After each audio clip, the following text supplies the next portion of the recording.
Hello, you guys. Welcome to Life Discussions with Dr. Jefferson. I'm your host, Dr. Jefferson, and tonight we're going to have a pretty comprehensive conversation about a couple of things, okay? We're going to start the show off with some discussions about relationship advice, okay? And then we're going to delve into the topics that are the centralized theme for the focus of our conversation tonight. Hey, Miss Sandy, how are you? So we're gonna talk a bit about monogamous relationships. We're gonna talk about some polyamorous relationships. We're gonna talk about non-monogamy, exclusivity in relationships, and we're gonna talk about drawing the line of delineation and making a selection and that kind of stuff when it comes to the different types of structures. I am going to give you guys the first 5 structures of polyamorous relationships in this segment, and then we'll come back and we'll cover another 5 and another 5, and then the last 2. I think that should cover all of them that are on the polycule. So that kind of outlines that component, but we're also going to talk about some the different types of monogamous relationships as well. So before we jump to that, we're gonna go and dive into some of these relationship advice topics that were submitted. I think some of them are quite interesting, to say the least. Also, I told you guys earlier to bring your questions if you had any questions. I did say that we're going to dive into some of the popular stories right now. If you guys are near New York, I know there are a lot of things going on in New York right now. My heart, my thoughts, my energy goes towards you guys who are in the New York area. You guys have been like beyond ridden with crime, beyond ridden with affliction of everything up there. Literally, it's just terrible. I know that you guys have the whole thing going on with the impeachment moving forward with Cuomo. It's a lot. It's a lot. And for those of you who haven't been kind of keeping an eye out, there's a 42-year-old woman who was executed after getting out of her car following a funeral a couple of days ago. I think that was 3 days ago. And in the aftermath, there was a couple of people shot and killed 3 people shot and killed at a party, another party with 3 people injured, and another 2 people critically injured. It was just so much. It's a lot going on up there. Like, you guys are trying to outdo Atlanta or something. I don't know. But we need to be doing something. We need to be doing something for sure. So let's jump into the first relationship topic. I'm gonna pick one, okay? So I met this guy. He told me he's recently divorced and isn't intentionally looking for a relationship. If it happens, it happens. She put that in quotation. She said, I do like him. What do I do? JS is the initials that she submitted. And if you guys have any advice for her or any of the people that I read off these things around, then you guys feel free to add. I'm gonna copy them and put them here. Hold on.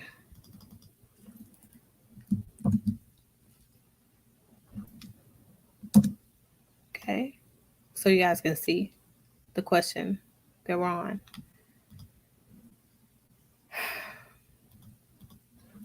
That's that one. I'm gonna copy this one.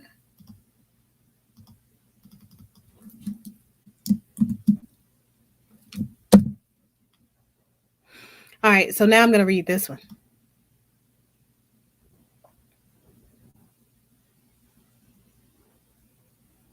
I'm just going to let y'all read it. Man. So Tiff H from Seattle, and I do appreciate you guys who submit these questions and you give me your location. I do feel like giving me the location gives me a better gauge of how to respond to you because different people in different places, um, you know, I'm gonna respond in a different way. Let's just put it like that. So Miss Sandy says, what is she looking for? From the first person, the girl who met the guy who's recently divorced and not intentionally. Well, I gotta admit this. If a man says he's recently divorced and you've met him, I'm not only curious as to what it is you're looking for. I'm more curious as to what context you met him in, right? So if a man is on a dating site or he's coming up to you trying to make a pass at you and that's his lead in, that's his pickup line, it's no bueno. I'm out of there. Like I'm running. Okay, like a trike star, like Sha'Carri Richardson. I'm out here. Okay. Um, so I say have a candid conversation with him. I think Miss Sandy is definitely on the right um path. I think that you got to ask yourself, what are you looking for, right? So if he's coming at you and that's his pickup line, got to ask yourself, does that align with what I want in my life? I'm just going to be honest with you, that screams toxicity everywhere around it. What do you say? Yeah. Producer's a guy, so I defer. Yeah, because what I think what I hear him saying, what I see in those words are, well, if one not if, but when things don't pan out to become anything, don't look to me and want to blame me for wasting your time. I told you I'm not taking a look at that. Right. Because I told you we're not going anywhere. All right. So now we're going to move on to Tiff H in Seattle. How do I approach my long term partner? We have been together for 6 years. You right about that long term, honey. Is that too bad? Huh? That too mean, I think. Who? If she ain't till that might be too women too mean. Mm-mm. About him? I think it's too mean. Tiff is a male, you think? Yeah. Because a long term partner would be no, it'd be the same sex. That's how they do that. Oh, interesting. You understand? Interesante. Okay, so it could be. It could be two men or it could be two women too. Partner. Like I say him, that's why it's too mean. Yeah, you're right. You're right. You're right. So Tiff is what's a male Tiff? He might be the female person in the relationship. Oh. He's saying him. He know. Mm. You know. That changes the context completely. That's why I want to make you aware of that for your answer. Oh. Okay. Well, the producer is indicating that it's a male on male relationship. So, how do I approach my long term partner? We have been together for 6 years about him not meeting my sexual needs at all.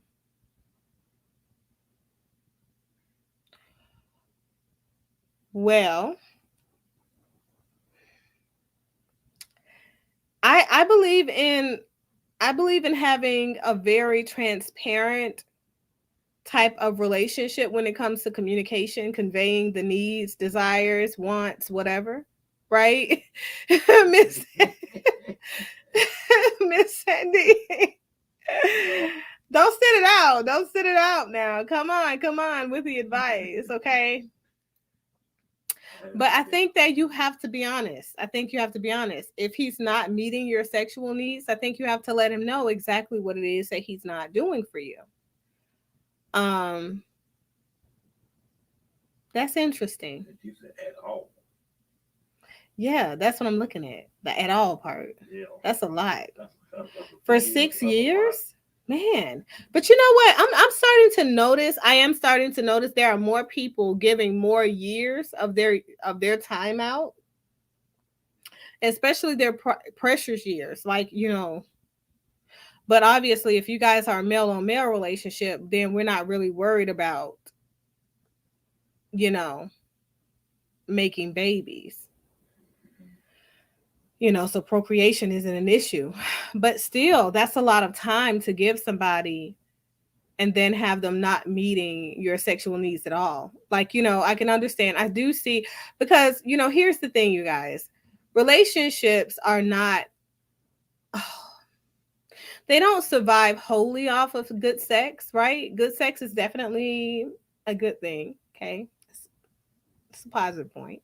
However, it's not the only thing in a relationship. And then, more importantly, as you grow old with your partner, as you guys are together for a lifetime, right? Your parts may not work anymore. And then, what are you guys going to do then? Gum on each other? So at the end of the day, things are going to look different, you know, as far as like what you're doing sexually. But I would say have a conversation and explore some of the things that you're interested in with your partner. I think oftentimes we're just afraid of what may happen, but that fear comes from us judging what they may or may not say before we ever get to the table. So if we never get to the table, we've already you know, sabotaged before we even have a chance to, you know, how you say, achieve the goal of communicating optimally. So give yourself an opportunity to say what it is that you need from your partner and explore what it is that your partner is able to give you. Have that conversation, Um, hmm.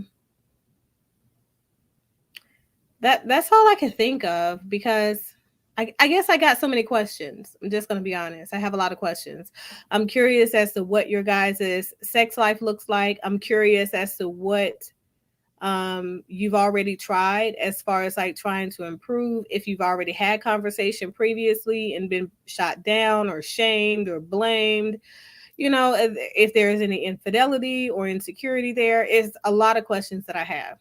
So if you are watching this right now or you catch it on the replay, feel free to send me another email and just let me know, hey, Doc J, this is the situation right here.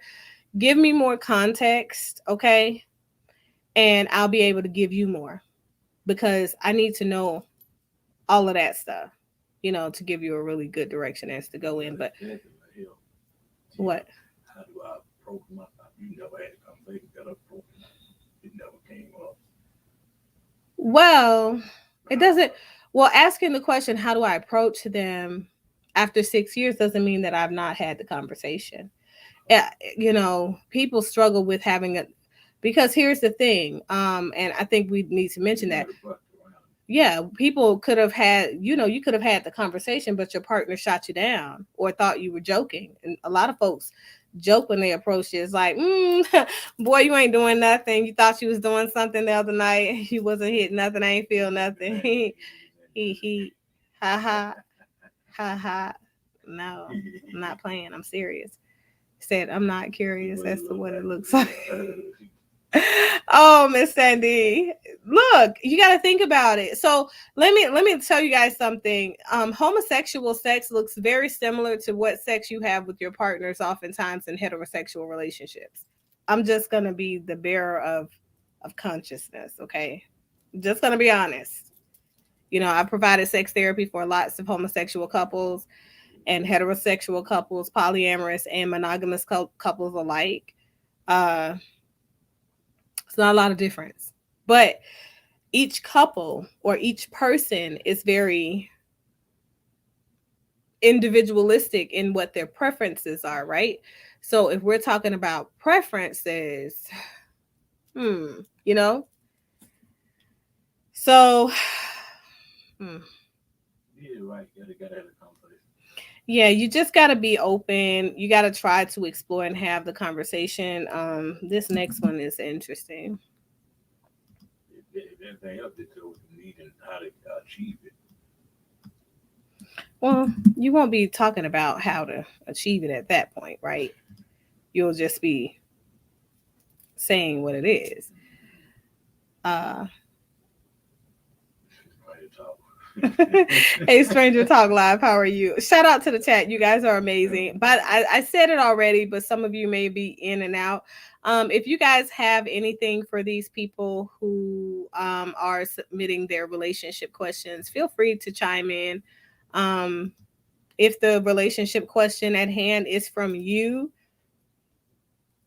feel free to let me know that this is your question and give me more context if that's what I'm needing from your question as well.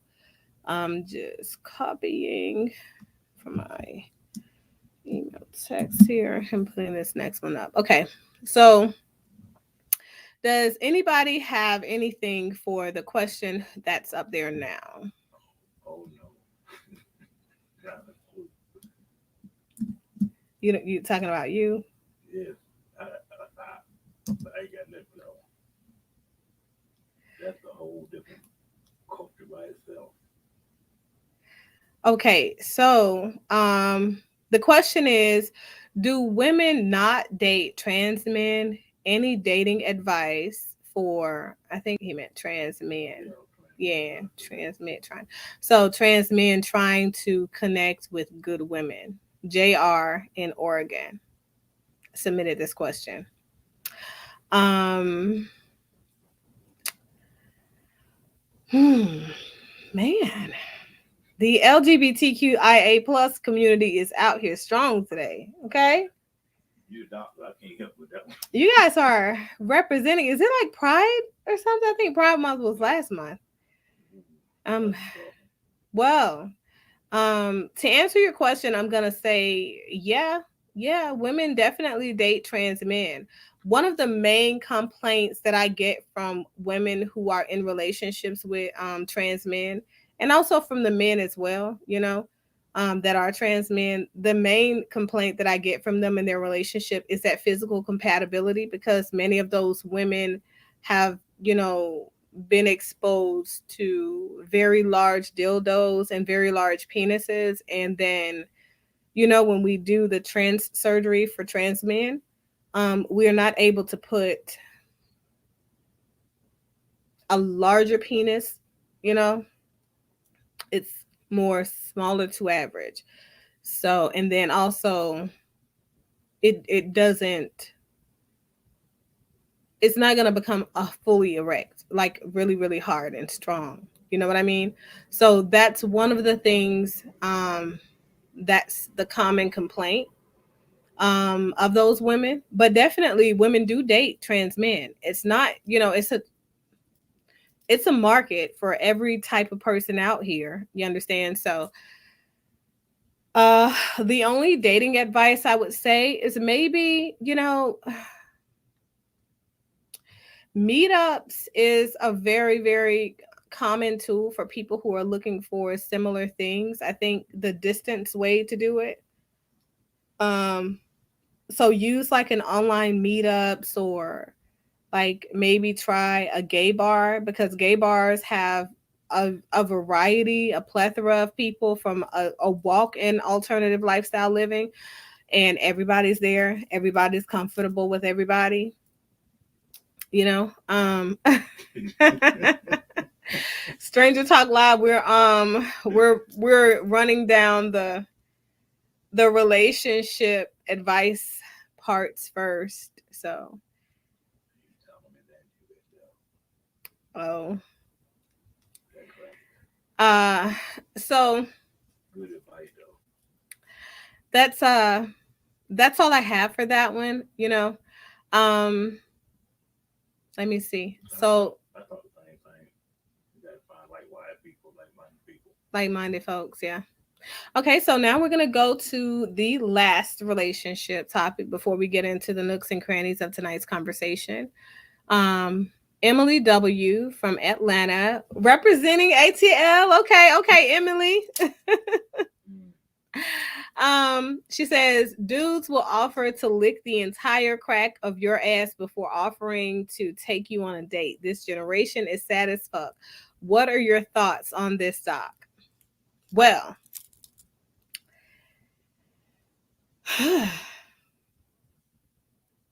I think that that's I think that that's true to some extent. I do feel like um there is an abundance of hypersexuality in this culture of dating right now in this generation of people. I feel like just based off of the things that I get in my like inboxes on Facebook, like I have over 25,000 or so followers on the different Facebook pages that I have, and then additional followers on the vetted pages. So I will say this. Um,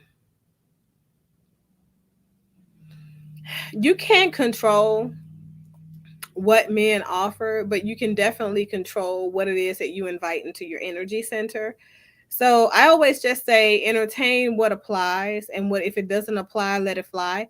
That's what I do. Okay. My inbox, my DMs, as you guys say, probably are flooded with penis pictures and explicit video content every single day.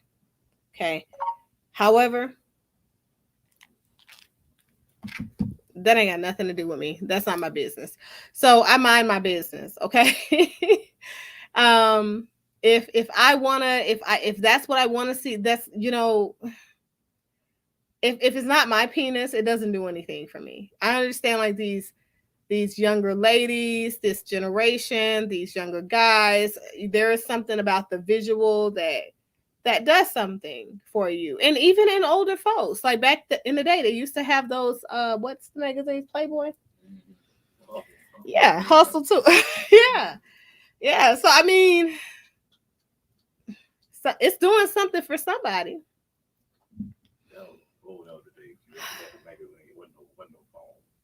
Mm-mm. Mm-mm. Old school porn, VHS tapes.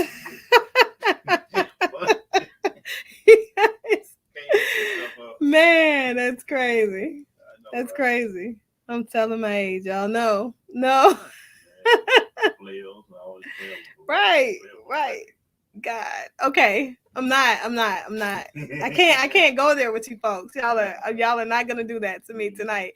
But I think what's happening is the behaviors are not really different. I'm just gonna be honest. I think what's happening is that the platforms, the access is different. You know, it's not really more of them. It's, well, it is more young people because people have had so many babies. Yeah, yeah, I agree. Mm-hmm. It really it is. Mm.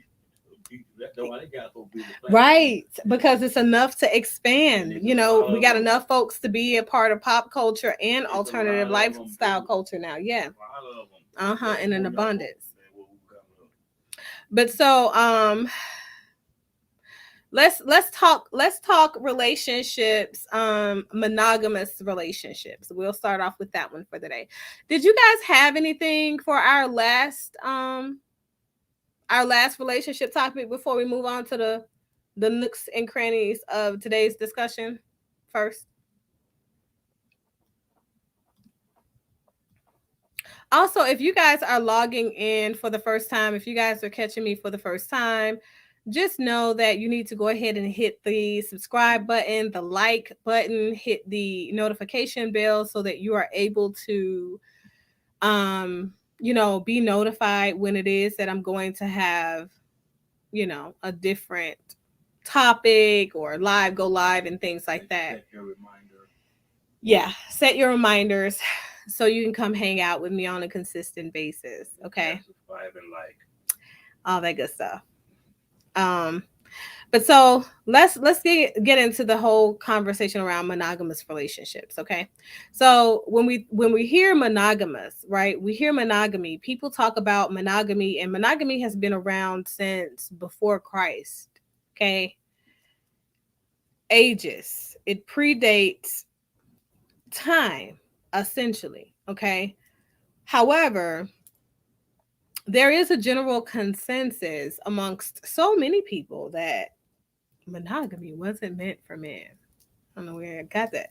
Even back in the caveman days, monogamy was a thing. I mean, men couldn't take more than one wife. He only had enough space to drag one woman around by the hair, you know? But all jokes aside, um, I'm not a part of the conversation, you guys. I can't see the conversation. He's talking to CL Trey. Um, You talking to you? hmm. You talking to you? He's talking to him. Ooh. C I is it CA Latre? Oh, you talking to you? That's his name. Says they want to control a penis and force it That would have been answer to that. to pay on command.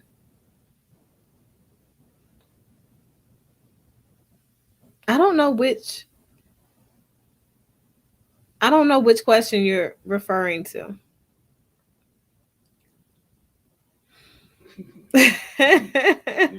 Okay, You know what? I agree because that's what we were just talking about.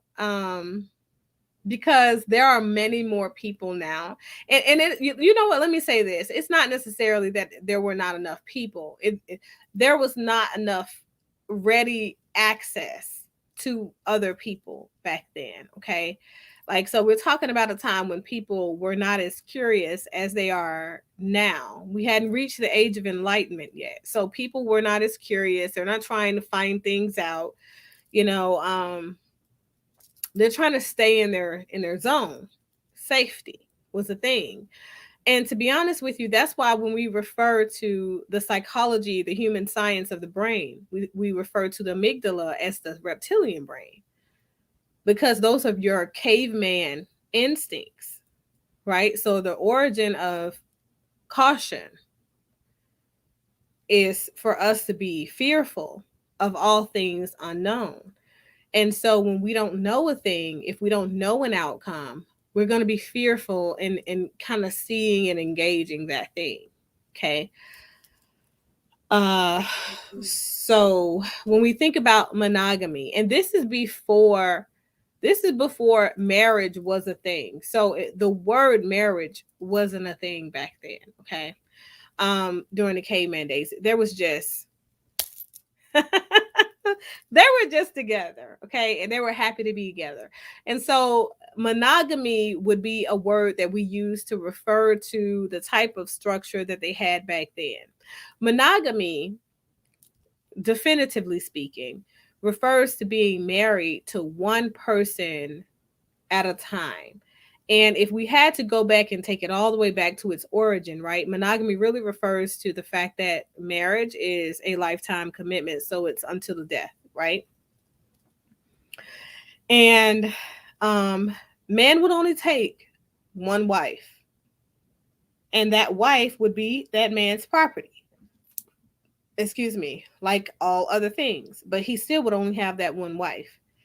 Now, you could always say that man led monogamy simply because men were the ones with the rights. So when a man bore children, that those children his said property, his daughters would be the ones that he would marry off in exchange for goods. So as we move into this age of reason, the same thing typically happens. However, it just looks a little different. Women are now, I think men wisened up. I don't know. Men realize like I'm buying more, I'm paying more for what I'm buying, and I'm getting more of a headache. This is the man of the 70s era. Okay.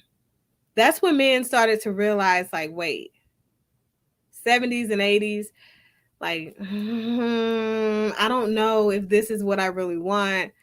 You know, women getting on my nerves, nagging. And then there are a lot of things, especially we isolate this to American people, right? In relationships. There's a lot of stuff that was going on over here. It was a really hard time for men. Okay, I'm just going to paint a picture for you guys. So, coming off of the 50s is the era that we call integration. Okay, the official end of segregation and moving into integration. It was a very difficult time for men because black men had really gotten their footing underneath them. Black men started to position themselves in places of higher earning and things like that. But black men also started to experience some of the intricate issues that white men were also facing, and that is the woman on the back end nagging about the issues of society, so social issues. Being a leader of the household, it put a lot of stress on the man. It did, especially in the black household, because the black man was a man who felt like at that point he was really trying to get comfortable with his role in the integration, right? He was trying to get comfortable with that role. He was trying to get comfortable with his duties to his community. He was trying to get comfortable with his duties to his families. He was trying to get comfortable with his duties to his daughters. And this is a time where there were still very high crimes committed against black people. Like, you had a lot of folks that were white people who were racist back then killing babies. Okay? Like, they would go in, rape the black woman, kill her baby while the black man is away at work. And then when he would return home, how is she to justify or talk about what has happened to her? Yeah, that's what a lot of people don't understand. That's where the whole cat in the bag thing comes from. And it was something that several black families suffered. It was a detrimental time to the black family, but also this is a time that black men suffered a loss of identity and security in their position as the leaders of the household because they didn't feel like they could adequately protect their families. Okay. So this caused even further issues because this forced the black man to make very difficult decisions to where he was moving his family outside of the country, living where they had earned and cultivated the lands of their ancestors, their 40 acres and a mule per se, right? And now this place was not safe for their family because it was so far away from where they were working, given, their advancements and things like that in education and now different positions. So now these men are forced to move into more populated cities because what is their protection in numbers, right? And so during the 50s, you're seeing a lot of transitions happen for the black man and the black male family. So as we're moving into this, these black men are now being faced with having to deal with the social issues and social inacceptance that their wives are going through because they're not welcome. Okay. Just because you have a man who is making all this money, who's gone to college, you know what I mean, who has defied the odds and all that good stuff, doesn't mean that his children, his wife, is going to be accepted in these families, in these spaces, right? With these other families who are white families. So now you have women who are white faced and black women who are black faced having all of their issues, right? Bickering amongst each other, but also looking to the men to solve the issues that are existing amongst the women. And a lot of this is racial rhetoric that lied within the women, white women, right? Not the men. So if we moved into how they tried to maneuver that during that 10-year time span, moving into the 60s, it became a more difficult charge for them. Okay, so more and more black families started to move into these neighborhoods. More and more black men started to become more educated and be moved up in these different positions or whatever. But there was still more stress. So that means that there is more stress on the male image, right? Male infrastructure. So that leads you to that mindset of the black man in the 70s and the 80s, right?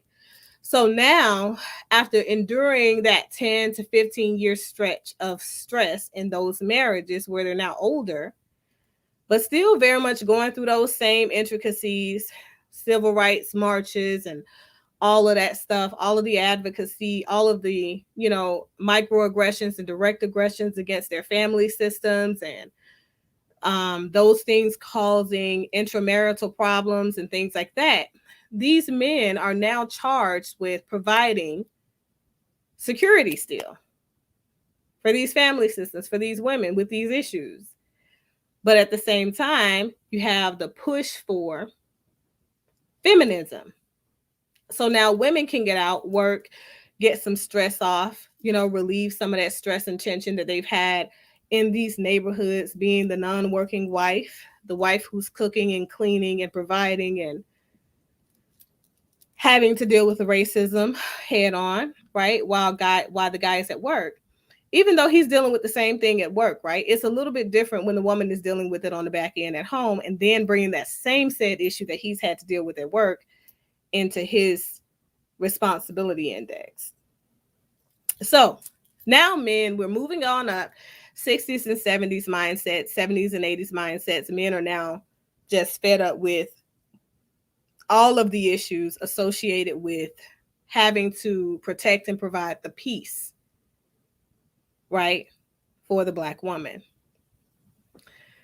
How do you think this shaped the outcomes of what we now see as single parent homes of the Black community? Because now with this big push, Black women are going and, they're able to get their own jobs and provide for themselves and their kids and things like that. These Black men are now able to get themselves together. The times socially are starting to make some constant improvements. Even though they're small, they're still constant. It's happening, right? Change is happening. It's coming about. So now we're moving toward this type of monogamous relationship to where the expectation is a little bit different. So now the man is not really expected to protect and provide for this individual family, because there are more women realizing that there is too much stress on the man in their traditional home, right? If I can do this for myself, maybe I can get this Black man, right? Because this is where it all comes from, the mindset that monogamy was a point of contention for Black men for the longest, and it was a part of their identity, and it was a part of how they saw themselves, valued themselves, and showed that they respected themselves. But eventually they moved more to the idea that I need relief outside of the home. I'm going to find relief outside of the home. This other woman is going to do what my wife is not going to do for me. So then eventually these same men ended up with families across town. These women are, right, have you still getting babies out here in these streets? So now you got two different women nagging. Yeah, same neighborhood. Two different women nagging at you on opposite ends of the spectrum. But this was considered to be polyamorous in some indexes. Why? Because the primary wife would not go away from and divest from her husband. This woman would oftentimes bury this man, even if he died, under the care or in the bed of the other woman. Several times. Coming up, this was not something that was uncommon for us. Exactly. And it was still an honor to bury him. You got all of these children who saw that type of behavior now growing up and trying to become something other than what it was that they saw in their fathers. Because the fathers of kids who were born during this time. Yeah. Right. So right. So it's still the fathers of that period, though. Right. The fathers of that period are responsible for shaping the irresponsible sexual activity in the men that came thereafter. So these would be the men that are now currently in their 50s, 60s, etc. So those same type of behaviors that they perpetuated the cycle of, because they were trying so hard to not become that guy, but end up being that guy. ended up doing the same thing, and they flipped the cycle and flipped the cycle and flipped the cycle and flipped the cycle, and we're still in the same behaviors, but we're calling it something different every time we move around, and we're trying to find ways to justify the behaviors of man. We'll say, well, it's just a man's nature to be with more than one woman. But the reality is, it wasn't just that the fact that it was a man's nature, it was a man's nature to escape chaos and try to find peace. So marriage has always been a place of peace, or supposedly, right? It's supposed to be the place that people find themselves seated in peaceful ideals, peaceful concepts. They can go and they can be the most honest with those people that they are married to, because those people hold their deepest, darkest secrets with the highest regard. Nowadays, we still ascribe to the same principle of trying to escape the chaos. So non-monogamy is what most people ascribe to, even though they're supposed to be exclusive. Monogamy from the beginning has been extremely tainted, right? In modern day relationships or in Western culture relationships, simply because in Western culture relationships, it's not been healthy enough to maintain and hold that space where honesty and transparency live. So, moving away from that, you see people who are polyamorous. People who are polyamorous are better seated and better balanced simply because there are more people attending to the needs of the relationship. So we talked about the need for peace. We talked about the need for protection. We talked about the need for provisions. All of these things are still very necessary in any relationship, but sometimes you cannot get them out of one partner because that partner is not properly seated where they are. And if they're not properly seated in their position, then what is it that you're left to do after making a commitment, should I add? So if you've made a commitment in a monogamous relationship or supposedly monogamous relationship, and you find yourself now going out trying to find peace elsewhere, you have now ascribed to a non-monogamous exclusive relationship. However, you're not just exclusive to the first partner, but now you're exclusive to them and another partner. So the lack of transparency is what seats you in a non-monogamous relationship versus a polyamorous relationship. The major construct that makes polyamory different than monogamy is transparency.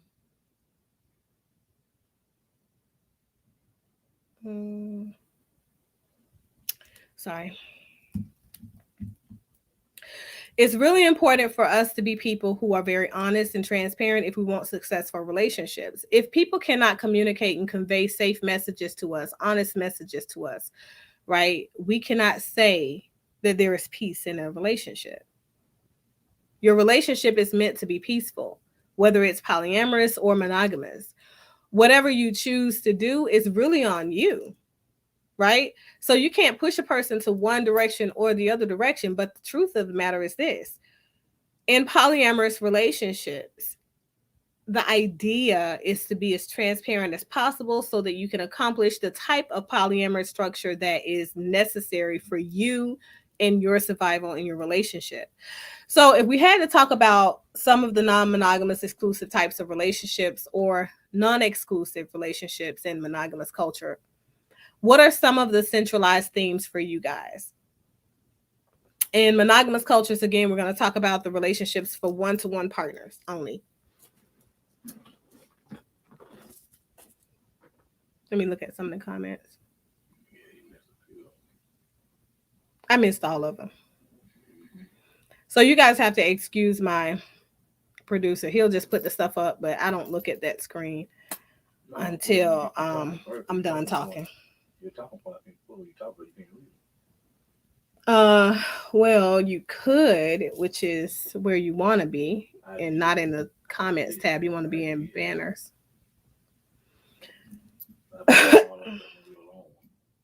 Okay. But so, is this the first comment? Yeah, you got it all the way from all the way up to long. Okay, hold on. So I'm gonna go all the way back up and look at these. Mm-mm-mm. Okay, I saw that one. You see that one too? Says monogamy is essentially socially constructed from what I can see.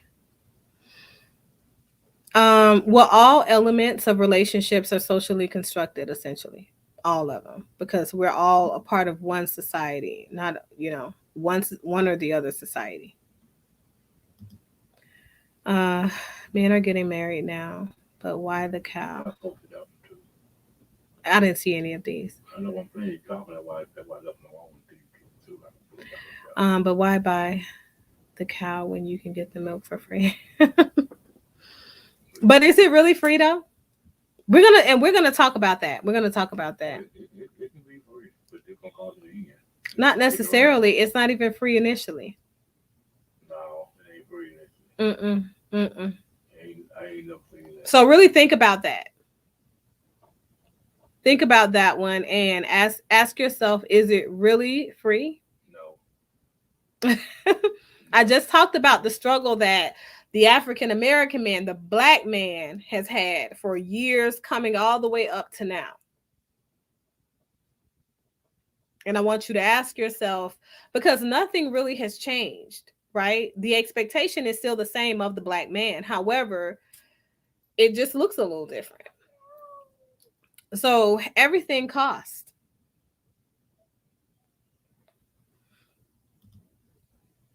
Says this is why marriage is an economic and physical phenomenon predicated on property. Hmm. Well, so Mm, that kind of I work don't is, agree. I you don't know, agree. Um, you know, there were slaves married, and they didn't have any property. They themselves were property of someone else, but they still believed in ascribing to marriage heavily. Says the 1950s were not integration. Real integration didn't occur till the late 1960s and 70s, passage of 1964. So right, right. it depends on where you lived. It depends on where you were. And I can only tell the story from my ancestors who lived in Tulsa, New York, in that area, in Rhode Island, Say the transition and started Connecticut, and Mississippi, and Alabama. Huh? You say the transition started getting out the height of.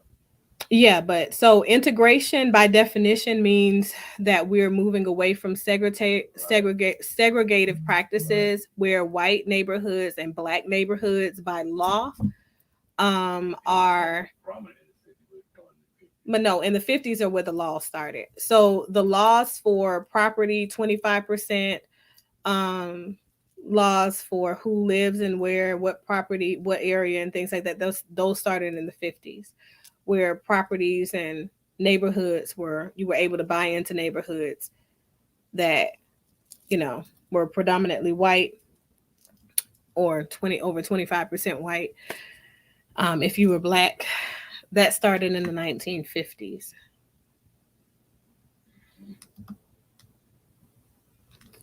Okay, I saw that one. A percentage of men aren't marrying these days is nothing more than postmodern exhibition of bachelor culture in the United States. You think so? Hmm. That's interesting. Yes, everybody hit the like buttons and share the content so we can have this conversation. Because we're going to talk about five of the main stages of different types of polyamorous relationships um, in just a moment. The so called traditional breadwinner role, a male, black, or white, enshrined from the 1950s, never worked for and could never work for working class and poor men, still doesn't. Actually, it did. It did. It was a point of contention for lots of black male families. So I don't know what it was like for the family you came from, but for the men of my family and my ancestries, my grandfather, um, they always were considered to be breadwinners, and they were very well off considering all things. and were some of the founding fathers of Black Wall Street. So I think it just depends on, like I said, it depends on your lineage. That's what I'll say. But also mechanics. And so being a breadwinner is not about making this huge income index. I think that so many people, you guys are so unrealistic in this society, and you're so materialistic as well, that you get outside of what reality was for so many people back then. Making a living meant having something that was your own, even if it was a shack, being able to provide rations for your family, which is food in your children's mouth and your wife's mouth, being able to pay for medical bills and school. These are points of contention for the old school traditional families.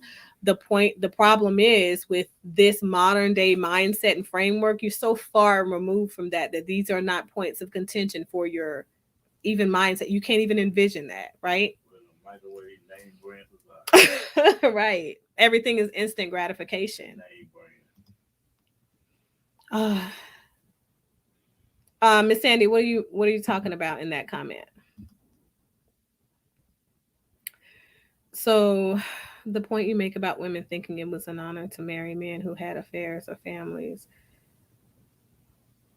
Did I say it was an honor to marry men who had affairs? That's not what I said. Um, and it has nothing to do with male worship. It had to do with valuation of generational lineage of the Black community. Back then was a huge point of contention for Black families to maintain Blackness. It was a huge thing. Exactly. Because it was, the idea of tainting the culture with white culture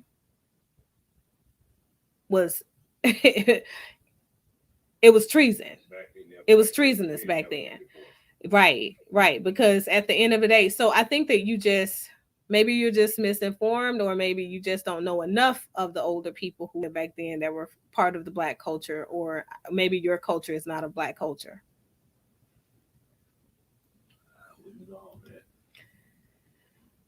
Says marriage isn't a sanctuary. A home might be, a marriage isn't.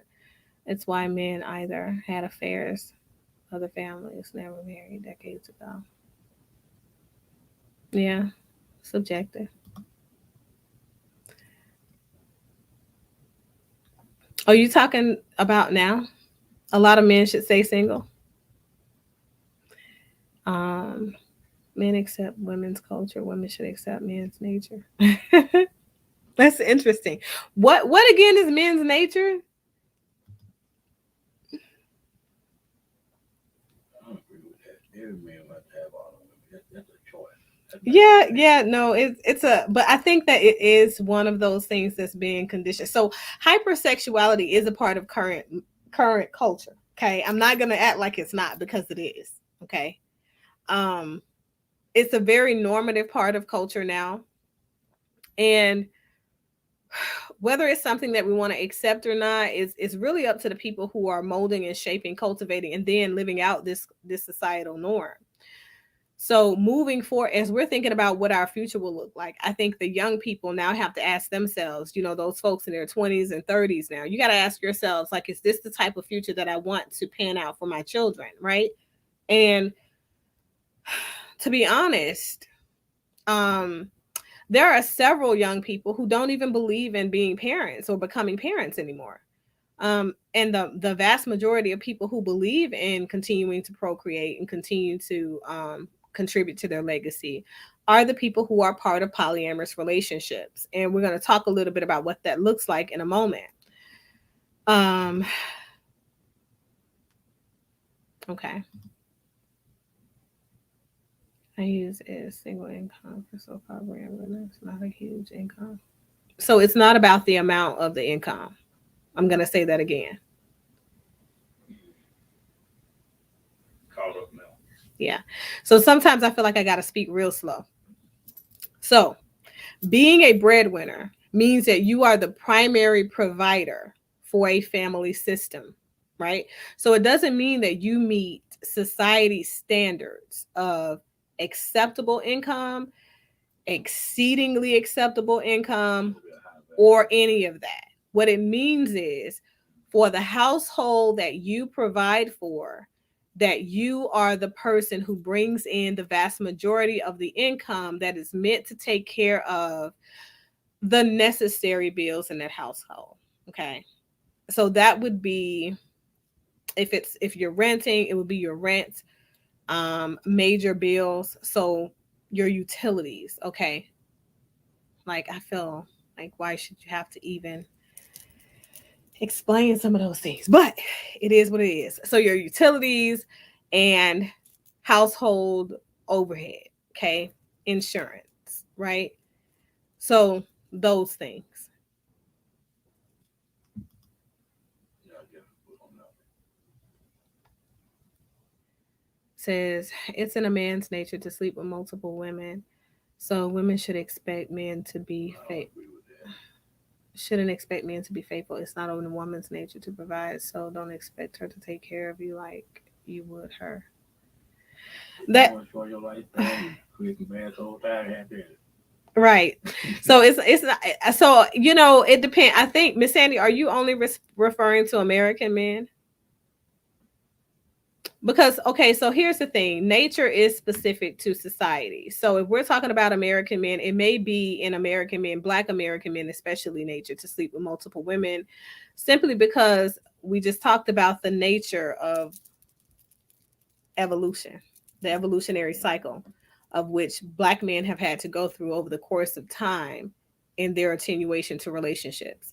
Now, some of these Black men were still excellent fathers, right?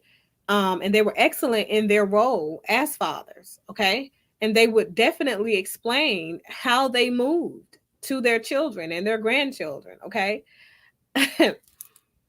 Mm. However, in explaining all of this, it doesn't take away from the realities, okay? Daddy was born in 1920, okay? And he always told me his thing was he loved Francis, okay? And so for us, it was a point of contention in our family to understand the dynamics of their relationship, because their marriage was goals for us. You understand? And and it was, we saw a lot in their relationship. We saw a lot in their growth and maturation in their relationship. And I think that depending on what type of man you've had in your life to describe their roles in the relationships in your life, these types of men that you've had in your life, these are things that shape your understanding, mold your understanding of what relationships look like. So if the men are explaining, yeah, I'm stepping out and I'm doing this, I'm going to so and so's house, and I've got uncles and I got stories for days, okay? 4 days. But I think that they were very transparent with what they were doing because they wanted people to understand why they were doing what they were doing. And then for the men, the young men in our family who were modeling behavior, or they're responsible for modeling behavior for, there are some behaviors that they needed them to understand were either congruent with best practices or incongruent with best practices, and they would even either encourage or discourage them to do the same thing.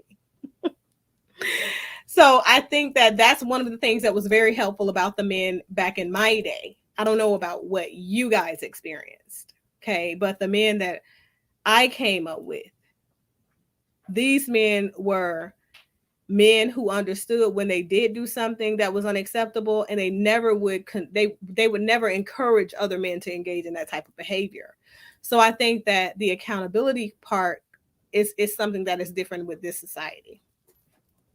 So um let's see. Most women who have to work and pay half the bills with beta males are unhappy. Society is pushing them against their nature. You know, I think I think some women, I have seen some women in relationships to where they're paying bills, whatever bills they're paying, and they're unhappy. And I've equally seen women in relationships where they're paying no bills and they're equally unhappy or more unhappy. So I never had any respect for a man with multiple families. Okay, well, you know, I think that's all perceptual. But but seeing, there are different types. So in relationships where we're trying to ascribe to monogamy, right?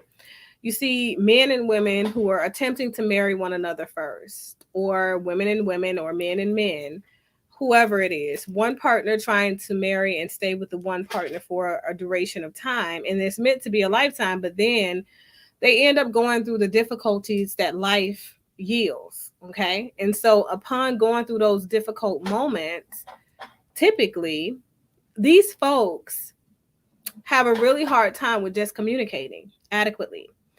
And in struggling with communicating adequately, they fail to do and attend to the relationship as the relationship needs it to.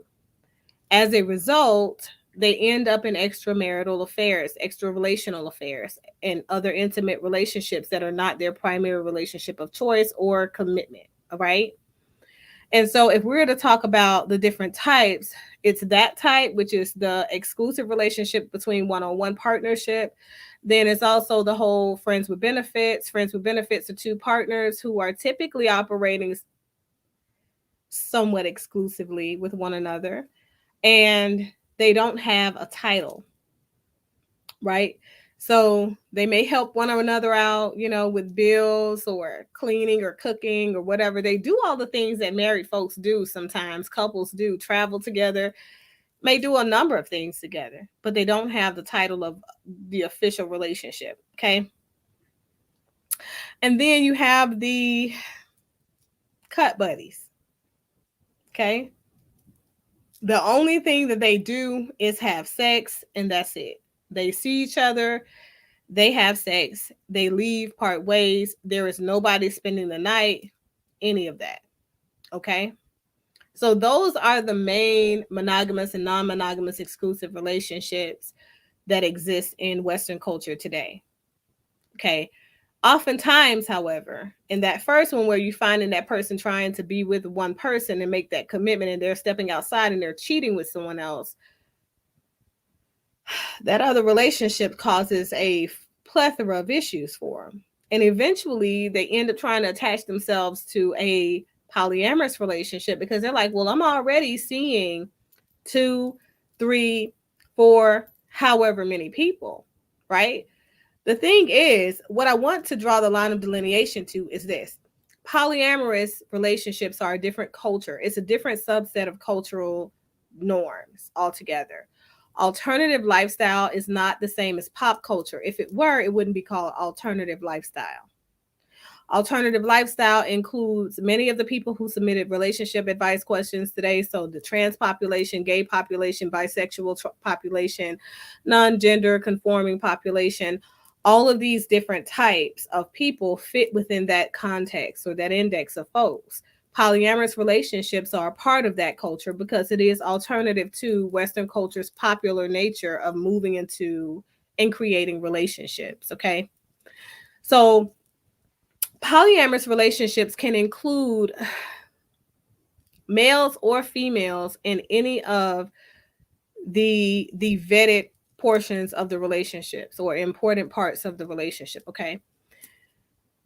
And I think what I'll do is maybe when we come on tomorrow, maybe I'll like actually draw out a chart for you guys to make it easy, because typically when I do this for in polyamorous relationship coaching, I do like the little dots of the polycule. So the word polycule refers to the polyamorous nature and molecules. So it can indicate the structure within the context of polydynamics when we're talking about vetted relationships or secure attachment bonds in those vetted relationships. The way that communication flows in a relationship is typically the way that we define the different types of structures. However, the dynamics of those structures can always differ. So the first one we'll talk about is single because it's really easy. It's the only one that's very similar to being single and monogamy. right? Popular culture. You're just by yourself. You don't have any partners. You're not attached to anybody. You might be looking. You might not be looking, you know, but you're just single. Open to date, free to date, whatever you want to do. You could be single and vetting, or you could be single, just single. The next type of relationship is he didn't move. He didn't move to polystructures. Okay, I got it. The next type of relationships would be just friends. Okay, so very similar to the friends with benefits, but you ain't got no benefits. So the thing that I like about polyamorous relationships is it's polyamory is built off of transparency and communication. The lines of communication are fluid and open and honest, period, between those various dynamics of those lines of very close, intimate partner relationship. The communication flows so honest, so candid, so transparent. You understand what I'm saying? These are things that keep the relationship strong over the course of time. So they don't typically struggle through the same issues of mistrust or distrust that people in monogamous relationships struggle through, but they do struggle through acts of betrayals very similarly, just different issues. Okay. So just friends are two single entities that typically hang out. They may go out together, they may grab drinks together, they may go vetting together, right? They may go searching for partners together, but they never sleep together. So there is no physical interactions between the two of them, but they're just very close in the way that they move. Okay. So the third one that we're going to go over is the clique. Okay. The clique involves all these different entities. You know how we started off with the two friends that are just friends. The clique are three friends that are hanging out together. And this is where it gets a little interesting. Okay. When you have a clique of friends in this particular dynamic, things become somewhat sexual at some point. So, any given moment at any given time, will you see one of the people who are involved? And typically, this is three people, three entities, right? Maybe the one is open and being involved with that one, but they still go out together. They still do a lot of things. I guess you could call this the friends with benefits of sorts for polyamorous relationships, because this is the relationship where everybody's just kind of open and fluid with everybody, and everybody has open access to everyone.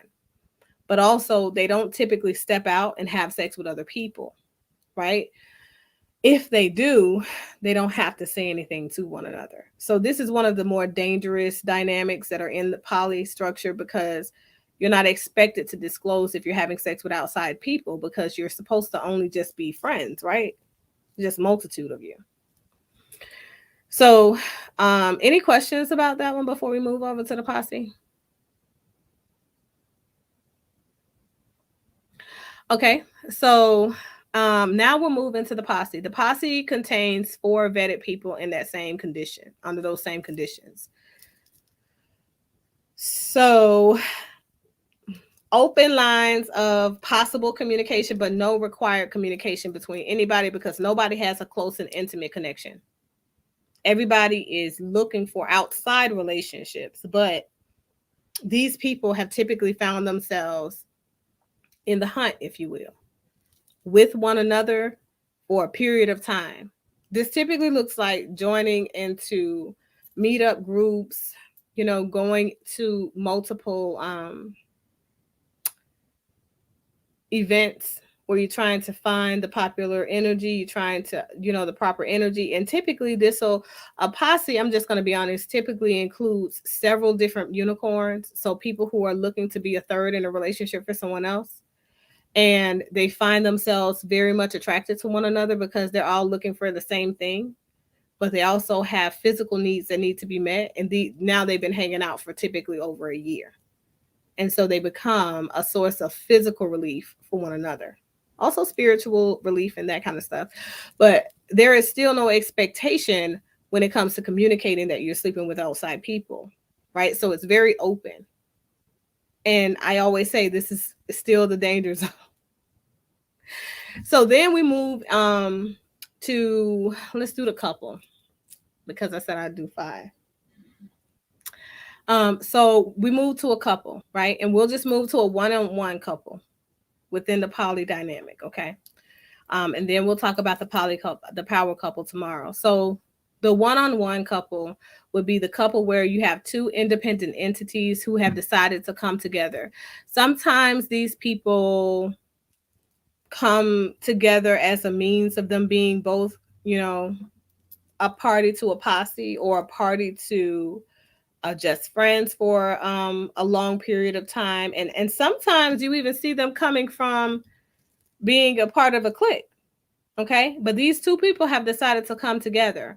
They both have a very similar idea as to what their poly will look like, what their dynamic will look like. They know that they possibly want the same type of poly, same amount of partners. They desire the same type of communication strategies and closeness and intimacy between the partners in that poly structure, because different polys require communication to go between or flow between different partners. Um, and I'll just explore one more just so you guys can kind of understand that component, right? So the couple, even though it's just two people in that relationship, what's different about this couple versus a monogamous couple is that they're constantly looking for engagement for their longitudinal polyamorous relationship. So they've come together and solidified this construct of what their poly looks like, and they're still looking to vet other lines, or what I like to call legs. Legs or solid connections between other parties and themselves. So if to just kind of give you guys another one, a very common structure that I know a lot of American Western culture people adopt when they're trying to move into polyamorous relationships is the V. Don't ask me why. I don't know. Maybe because you guys have too much abundance of the internet. But they adopt the V and expect the triad. And we'll talk about the triad tomorrow more in depth. But a poly V is where you have one person who is the primary component around centralized communication. That is the primary focal point of the relationship. And that person has two vetted legs attached to them. So they have two other people that they're in a relationship with, very close and intimate relationship with, and they are responsible for communicating all external hookups, events, whatever is going on with the other people. But typically, those other people don't talk to each other. There is no communication between those other folks. It's just them. Now, even though it's called a V, the V can expand and you can have several legs from this one. And we'll talk about what that looks like as you expand. But typically, the person who is at the center point of the V and the most closely connected that most folks see this is polygamy. Polygamy, you see the male as the centralized point, but he's also the breadwinner in this relationship. And he's the one that's vetting that initial relationship with the couple.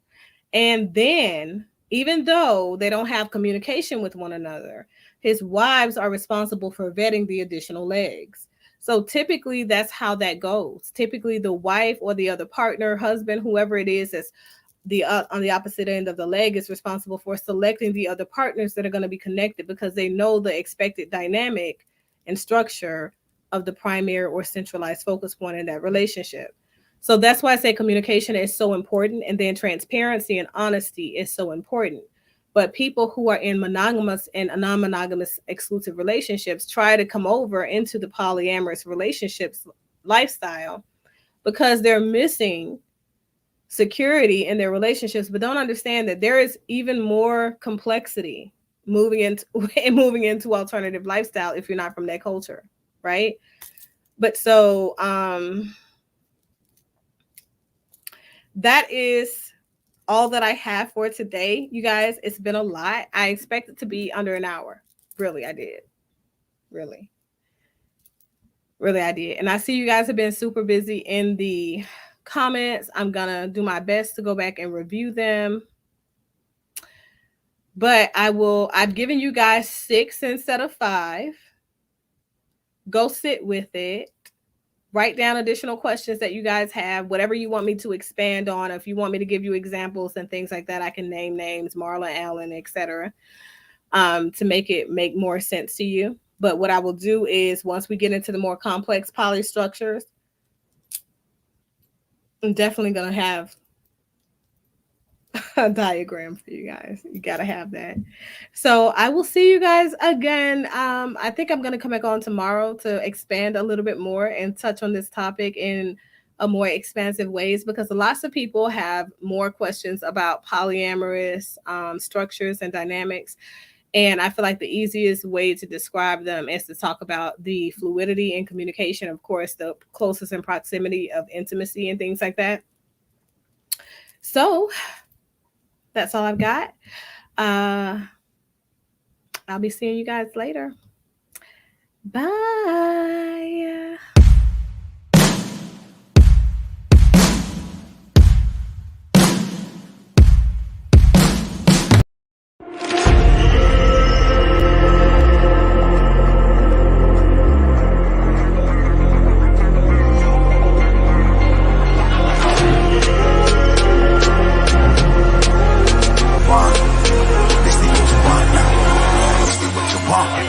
Life can't put me in a box. I redefine any definition you got.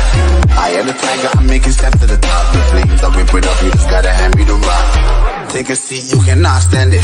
All I know, the flow harder than a Scotch bunny. Don't try good me, you cannot manage. This ain't what you want, bitch, I'm a fucking phenomenon.